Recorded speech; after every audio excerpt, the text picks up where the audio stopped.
I want to introduce our special guest. He's been teaching this class this week on making this Japanese toolbox. He has written dozens, well, at least a dozen or more, articles for Fine Woodworking magazine. He's been a lifelong, pretty much professional life furniture maker, and a really great teacher and instructor. In fact, I met him first time and I was just captured by his enthusiasm and knowledge for the topic.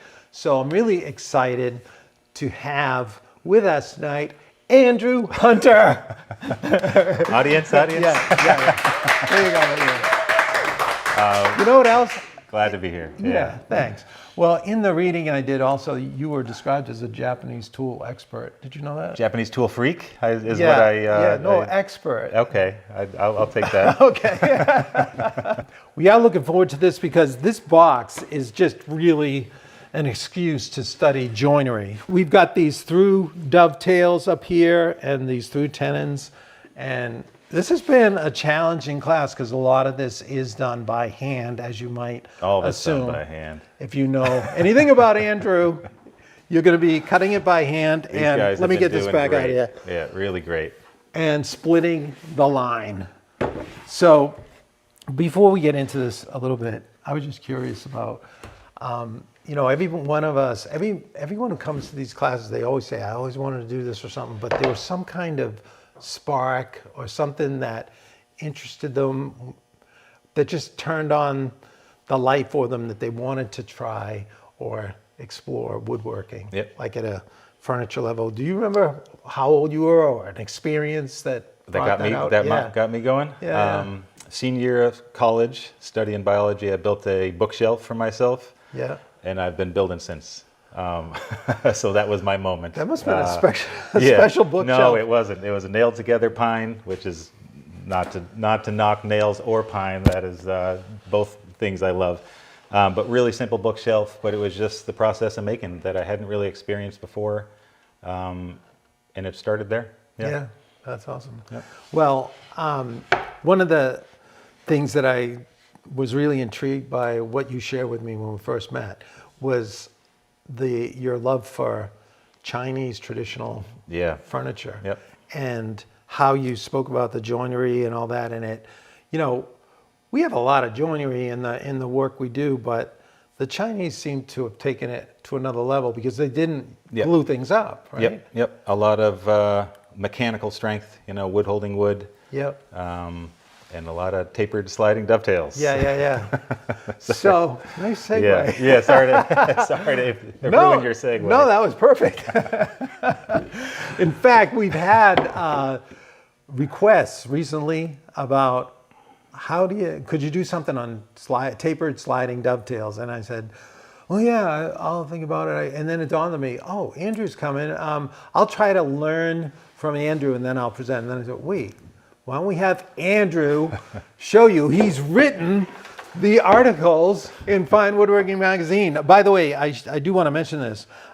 Issue number 213, there's an article in there that Andrew titled, just kidding, Better Way to Attach Tabletops. Another way. He told me, another way, no.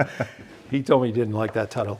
But it is a better way to attach tabletops with a tapered sliding dovetail, and then also lighter, stronger frame and panels.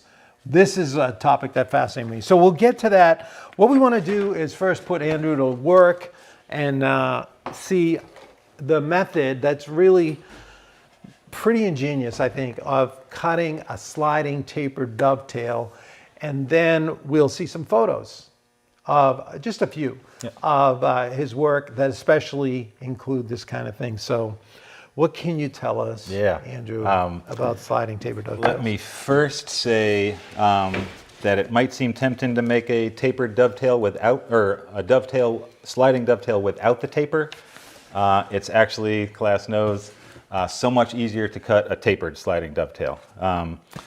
And the trick is the cleat starts out much longer than it needs to be, and I have all this room to adjust the fit until it's a perfect fit.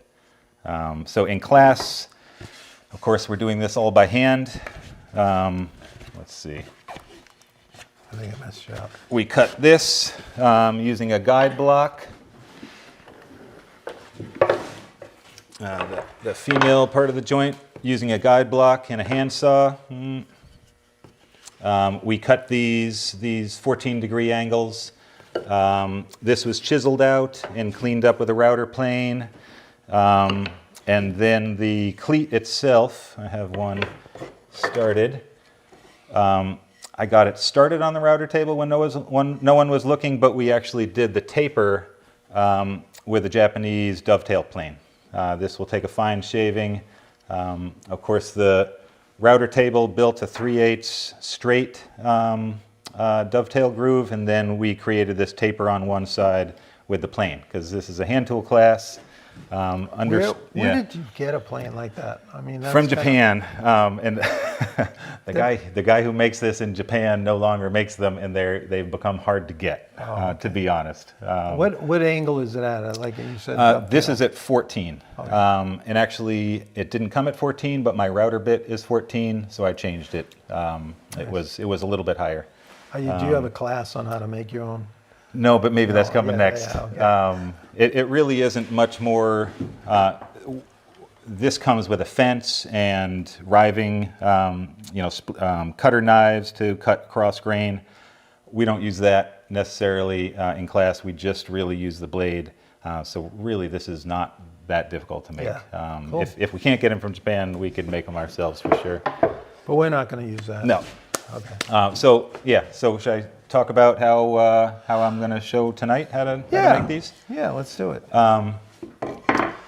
So behind the scenes, I used a router to cut the female part of the joint that will receive the tapered sliding dovetail.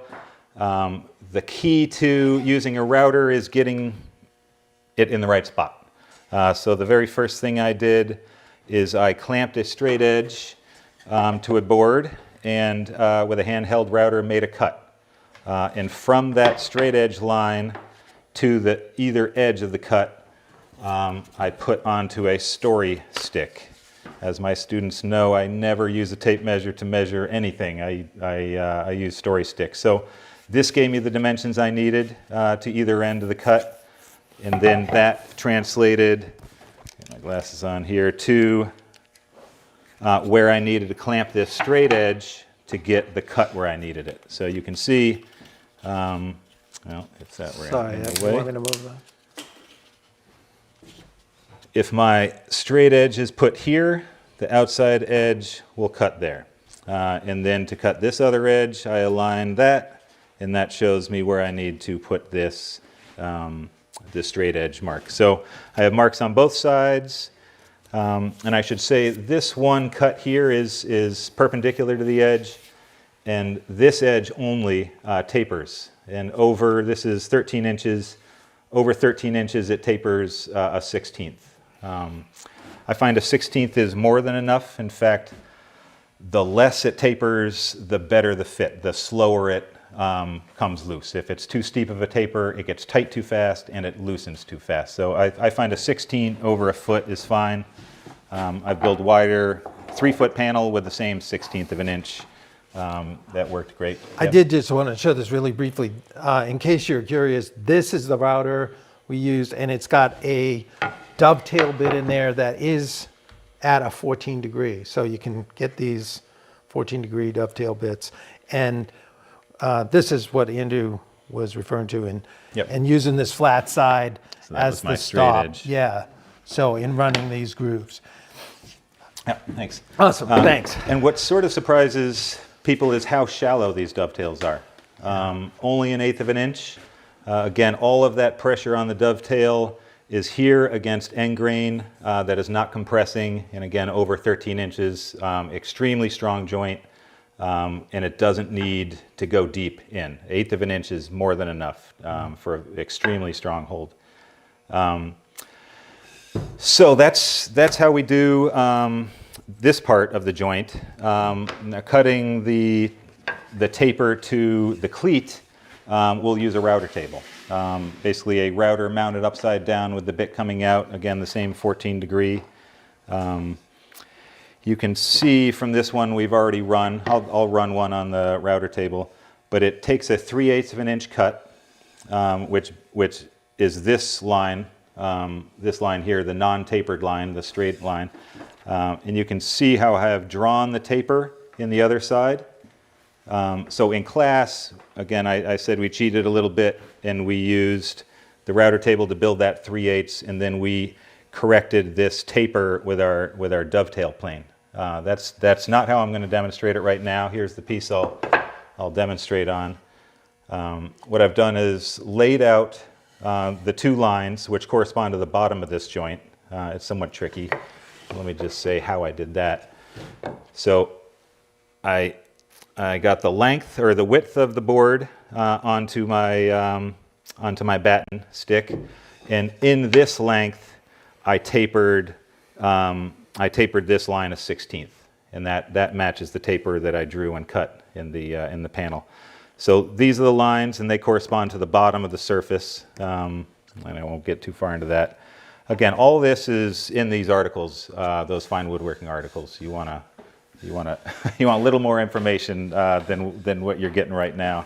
So for myself, when I'm building a piece, this is when I came up with this method. I was building a cabinet. It was full of tapered sliding dovetails, maybe 20 of them.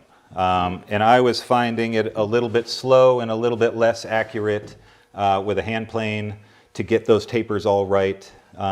It's certainly, the class is doing great the first time they've used a hand plane to cut dovetails, and they're all getting great fits. It's just a bit slower, and in my shop, time is money. So I wanted to use a router table to complete the joint. The trick is the taper, obviously. How do you get the router table to create that taper and not the hand plane? And so what I came up with is, where's my piece, is this here. I drew my taper on the cleat. Again, this side does not taper. It's 3 inches, 3/8 of an inch from the edge. This line does taper, again, over 13 inches, a 1/16.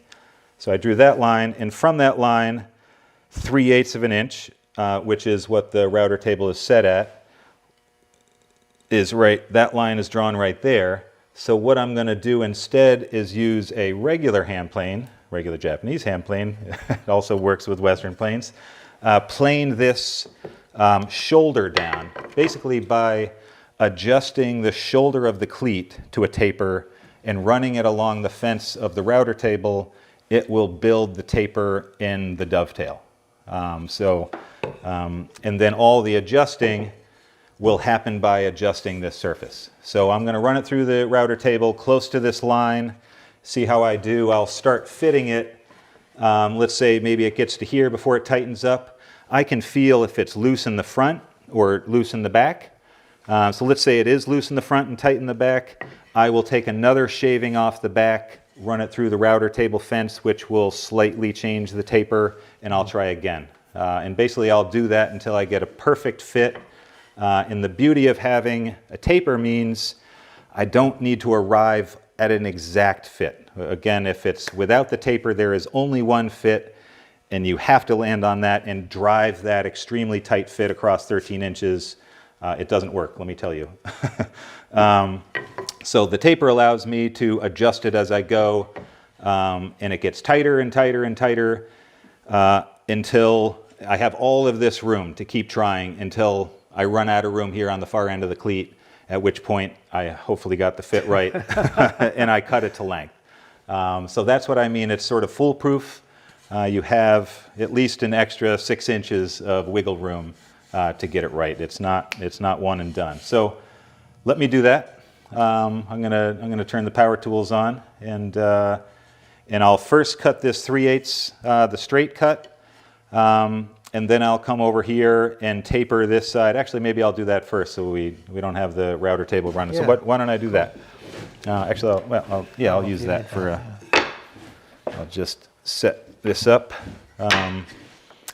So again, if if my math is right, it should be this line. But I'm going to creep up to it and start testing maybe after I route.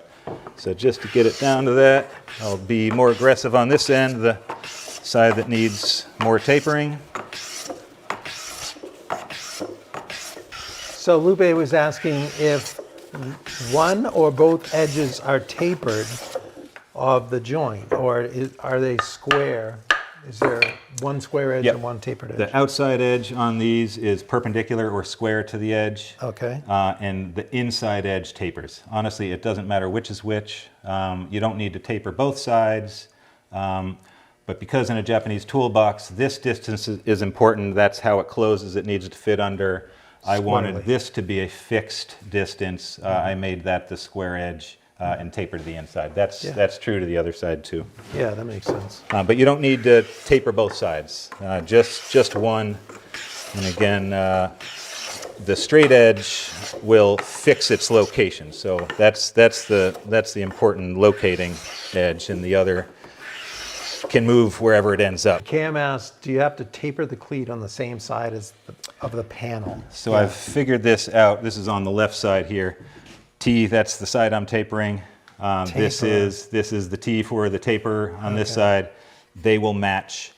So it's only this edge that I'm tapering, and this edge will just be run through the router table straight. So yes, you need to write your label carefully, and make sure you go T to T. Yeah, good questions. Yep.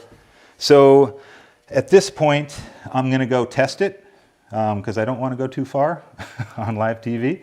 So I'm gonna roll into it slow, but I'm at least parallel now to that line I'm headed for, and just a little bit away to give myself some wiggle room. So why don't I fire up the router table? Okay. And we'll leave it on. I'll route.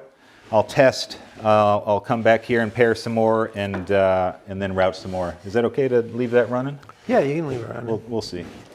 Camera lady will turn it down. Yeah, we'll see how loud it is. A touch. All right.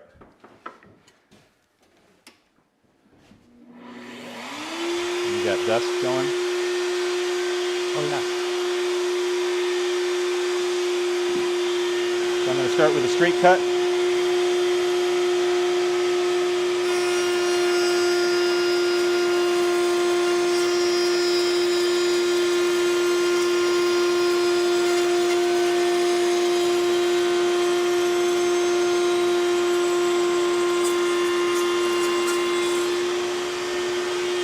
All right, so that worked right on the line. Now I will this side.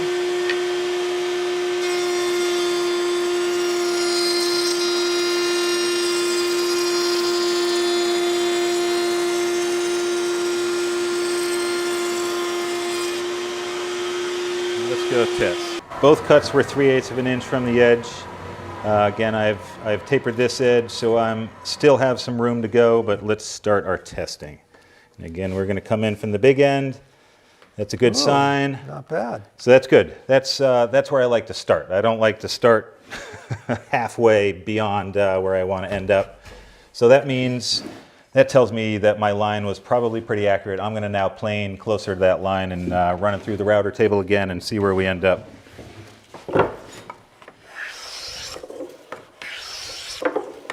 Again, the nice thing about this technique as opposed to the dovetail plane is the router always cuts 14 degrees. There's no, missing that.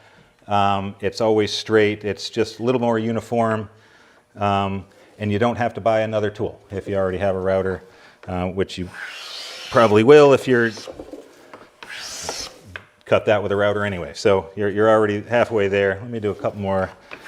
And it's such a subtle taper, your eye would never pick that up that No. piece is even tapered. And honestly, at the end, I then square this shoulder up. So typically, this shoulder would have been extra long to allow me to do that tapering, messing with it, and then cut it square at the end. Oh, that makes sense. Yep. Yeah, sure. Okay. So let me fire up the router table again and see where we landed. All right.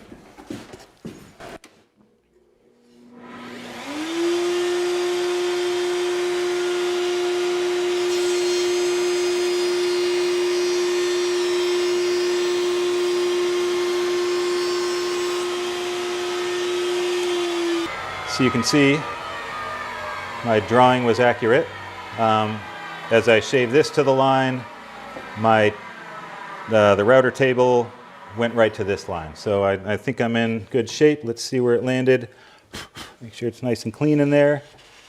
Oh, I like that. I like that. That's where I want to start feeling tight. No wiggling from. Oh yeah, it we feels could pretty test parallel? that.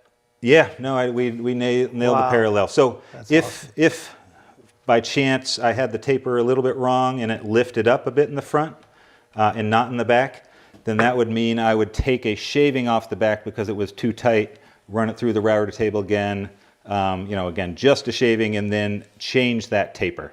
And again, if it lifted up in the back and it was tight in the front, I would take a shaving in the front and then run it through the router table again and test it again. Once I have the taper right, which it seems like I do, then it's a full length shaving back to the router table to just diminish its size to get it further in. But to be honest, with hand pressure, getting this close, I think we nailed it. So I like them quite tight.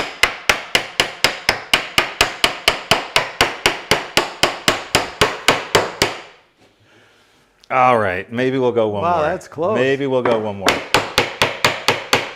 How are you going to get that out now? I'll get it out. We'll go one more shaving or two. Okay. I don't want to break anything on live TV.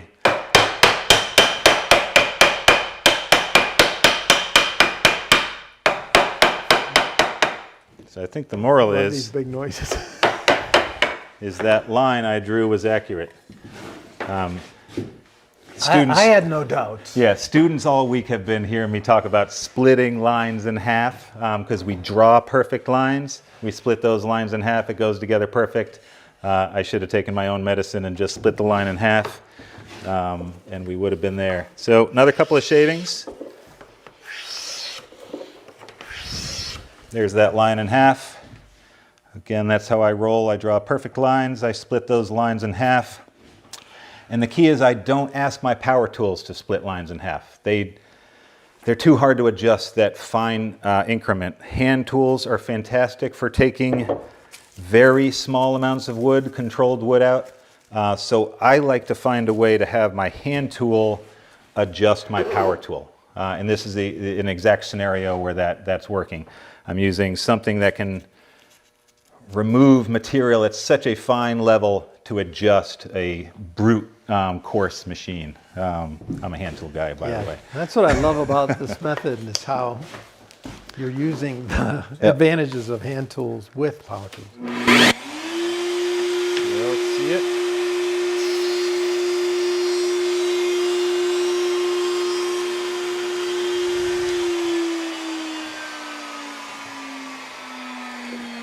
Again, that really didn't take much. And I think that will make all the difference.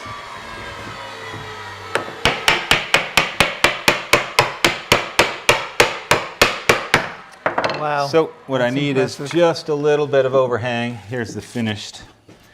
That's what I need in the end. That's how the lid stays on. It sits out over the edge.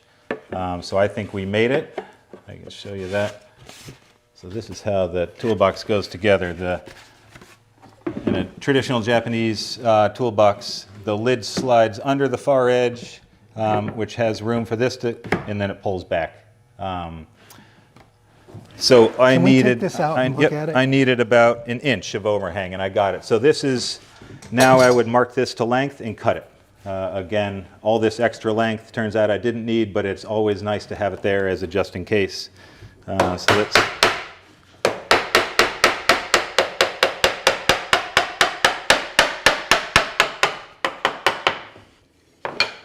So there it is, as simple as that. Again, that straight edge, and this is the tapered meeting the other taper. So that's the process. Yeah. So what I loved about this was how you introduced it to us in application. Yeah. Because you learned this by observations in a book, which I meant to grab, but That's it was all right. at the house. Sorry. Yep. No, that's fine. What was that book name? Gustav Eck wrote a book. He was a German living in China in the 40s when foreigners were allowed to live in China. And he documented Ming style furniture, which is classical Chinese furniture from the 15th century was sort of its heyday, but 13 to 1600 was sort of encompassed in that. So he wrote a book documenting all this, and the best part is he wrote schematic drawings in the back. And I found that, and my mind blew up. And I saw a piece in there that I wanted to build a taper cabinet, and I built it in it. It involved sliding dovetail panels, which I actually have. Yeah, good. Well, just while he's grabbing that, we will add that link to that book, Gustav Eck. Yep. And ECKE. Yeah. So that'll be on there later. And I believe I have a slide of that first piece. Yeah. Okay. But I must say, this wasn't where I discovered tapered dovetails. I feel like that's been that's around. Before that piece, I had been attaching tabletops, using it to keep boards flat. I'll describe it when I'm showing photos. But putting together a cabinet, shelves would come in with sliding dovetails. So I was using it. It was the method that I saw in the classical Chinese furniture that really struck me.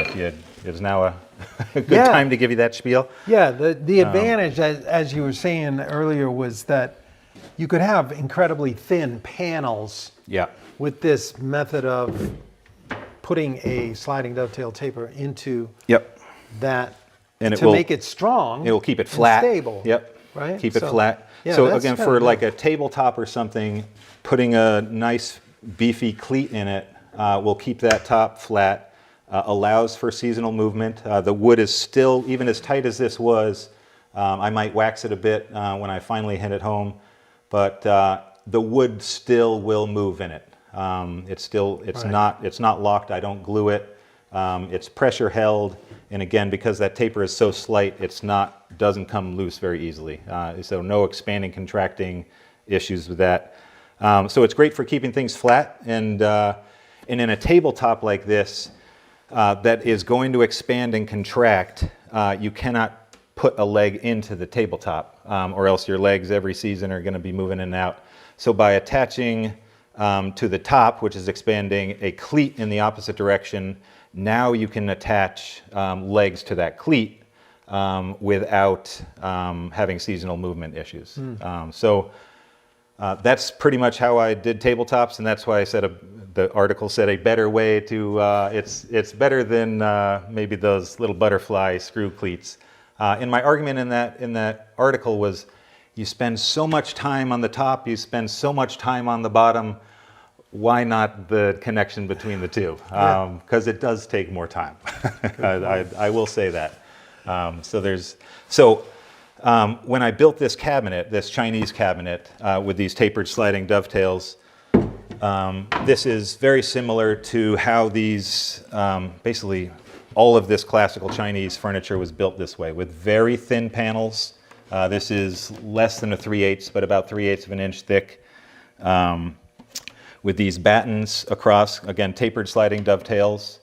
And then it attaches to the frame. So I saw from the schematic drawings how this was done. I did it. I feel like that's my superpower, is I can look at a book and then build it. Somehow it goes from the book into my brain, into my hands well. So I built it, and halfway through building it, I was like, there is no way this door makes sense. It was a bigger door than this, 3 feet long, about this wide. But I couldn't understand how this little teeny frame was going to hold this. And these are, 1/4 by 3/8 of an inch tenons. And again, I'm looking at this book at 500-year-old furniture, wondering that is supposedly not glued, how this all works. I was not a believer at the time until I built the door. And I was fiddling around with it and trying to see, and I realized that I could not change its shape. I can stand an elephant on this corner and it will not rack this frame. That caused me to sit down and think about that for a few days and figure out why. And what it is it took the property of the panel. The panel, a solid piece of wood, cannot rack. If you make a door out of a solid piece of wood, it doesn't sag. It has other issues. You have big gaps, seasonal gaps. So we in the West came up with, or even before that, came up with a frame and panel system. So it fit in our door, and that put the stress in these corners. And anyone has an old antique knows that the door may not fit perfectly anymore, or the whole cabinet has a little rack now. And that's actually what kills furniture. That little rack causes more compression, causes more of a rack, which causes more compression until eventually joints start falling apart. Not only doors not fitting into openings. So what's happening here is the property of the panel, which is unracking, is given to the whole frame. So we attach sliding dovetails to the panel. Now these two battens are locked in place. They cannot change relationship to one another. They're always parallel. They cannot rack. These battens are now tenoned into the frame, spreading the properties of the panel to the frame, giving that. So when I push down on this diagonal, the force doesn't go into these corners and weaken those joints. All of that is taken up in 14 inches of end grain sliding dovetail, which again is tremendously tight. And it means that I can build a piece of furniture with extremely light panels, half or 3/8 panels. I can build with extremely small proportions. I've built a cabinet like this, or actually it's in the slides coming up. It had a 2-inch frame, and it was 3 by 5 feet, the door. And again, it couldn't change shape. And it was light as anything. I could pick it up. And that's without glue. This can be pulled apart, and it's not about beefy joinery in the corners. It's about these tapered sliding dovetails taking all that force, allowing the rest of the proportions to be more elegant. You didn't have to beef everything up to make it solid. So to me, this is as good as sliced bread. This is as good as it gets to me in woodworking. And we're not all talking about it, and it kind of drives me crazy. So any opportunity, any opportunity to get people talking about this, because what it does for furniture is, to me, profound. It influences it in so many ways. Its strength, but it allows you to build more elegantly with lighter proportions, without relying on glue. That's a nice thing about these things. They can be taken apart and repaired. That's how you get furniture to last 500 years. Is you make it fixable. So that's my.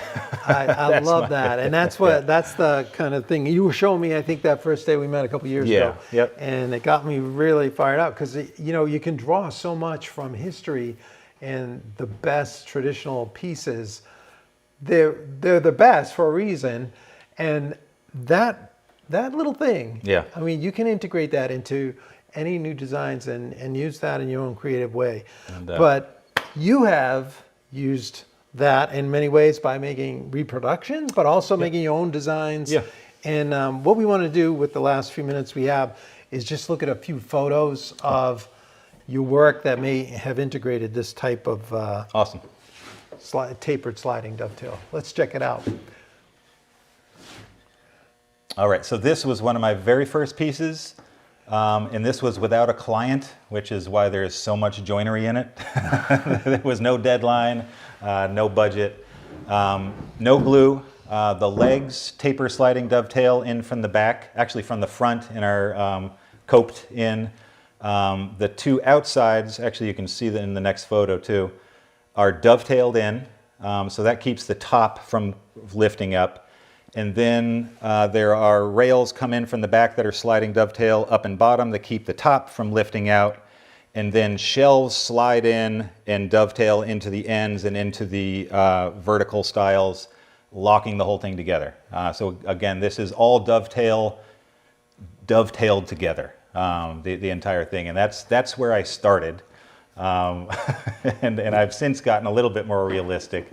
But again, this is the type of furniture I love to build. Here's a table, again, using that sliding dovetail cleat. You could see in the next photo a close-up of that dovetail. Again, this is a shouldered but much smaller, but even that was tapered slightly. Again, trying to fit a non-tapered it's trouble. So country furniture, again, that's what's in my house. That's my style. If I had to say a style is early American pine furniture. The lid on that has sliding dovetail cleats on the inside, keeping that lid flat. No breadboard end, dovetail cleats on the inside. So again, just using it, it doesn't have to be, it doesn't matter the style, you know, there's always a use for it. But this was the cabinet that I saw in Gustav Eck's book. This is modeled after, you know, a tapered cabinet from China in the 14, 15, 1600s. A while ago. And that door is what we just looked at. That door is what we just looked at. So that means that door can't change shape. But what's even more than that, actually, would you head back to that one just for a second? The sides are built with that same panel construction. The top is built with that. All the shelves are built with that. The bottom is built with that. Every single part of that is built with this sliding dovetail construction, meaning every single part of that cannot change shape. So again, no glue. Can be taken apart very easily, and yet is absolutely rigid. And in 5 years, the doors will still fit in the opening, and there will be no rack. It cannot happen. So that's going to mean something in 500 years. Maybe not now, but give us some time. And I do this is beside the point, but I make my own hardware. I found after making that Chinese piece, going on online and trying to find something to put on it as hardware was not going to happen. So I went to a blacksmith to ask him about it and ended up buying a forge and coming home. Oh and my gosh. So why not, right? Yeah, why not? Again, I like to do it the hard way. Maybe I'm getting older and wiser, but maybe not too. Maybe I got another photo. Here's that. This again is all built with sliding dovetail. This is a huge armoire that I can pick up. You know, it is light as anything. It's all 3/8 panels, all sliding dovetails. That's that 3x5 door that, you know, is as light as a feather and yet is rock solid. The next photo is the joinery, also classical Chinese joinery in the corner. Maybe that's for the next the next section. But anyways, that's yeah. That's awesome. Well, thank you so much You're for so welcome. being here with us. I'm so glad you nailed that shelf together Yep. back in college. Me too. So when you attach the legs to that tabletop, you don't need an apron, is that correct? It depends. It really, on that one that I built, I didn't. It was fairly light. But I certainly have built a regular looking table. You know, it looks like an apron and 4 legs, but if you lean under and look, there will be tapered sliding dovetails, battens going across the inside of the table. Again, it's not always, not necessarily at all for show. It's just for keeping that flat, allowing for seasonal movement. Is the reason I'd use it in a situation like that. Where should someone, this could be a long question. No, it's... Where should someone look for a Japanese plane? I like to buy from American companies because I want more of them selling tools. So it's really a Bay Area thing. There's Hida Tool in Bay Area. How do you spell that? Hida. Okay. And Suzuki Tool, also in the Bay Area. When I teach classes, this is the plane I teach with, is from Suzuki. And honestly, if you call her and tell her that it is your first plane, she will sell you the correct plane, which is this. She won't upsell you. That's why I like her. But wherever you can find it, honestly. They're out there on eBay and such, but I do recommend starting. My suggestion is this Yamamoto from Suzuki, and it's not a racket, but I suggest a class, and I teach that class. But they don't come ready to use out of the box. This is a whole nother can of worms that I would love to open sometime, but I think we're running short on time. Wonderful tool, but 2 days, 2 8-hour days just to get it to make a shaving. So it's not the type of thing you take out of a box and use. You have to love making shading. You gotta love It's making worth shading. it. Yeah. All right. Any other questions? Mention it will provide links. We'll provide links Yeah. to those. Yeah, those as well. All right, everyone. Well, thanks again. You're so welcome. Thanks for having me. What a pleasure it has been. You got to start your own website. Working on that. Well, thank you so much for hanging out with us a little bit here. And I know you enjoyed that, but if you get value from this content, would you consider subscribing, liking, and sharing, of course, but especially check out epicwoodworking.com. We've got lots of courses over there. You might even want to sign up for a course like this where you'll be the live studio audience. All right. Good job, guys. It's priceless, really. But thank you so much again for hanging out with us. Until next time, on behalf of the camera lady and myself, we look forward to seeing you then right back here on Shop Night Live. Good night, everybody. Good night, everybody. Thank you. All right, we did it.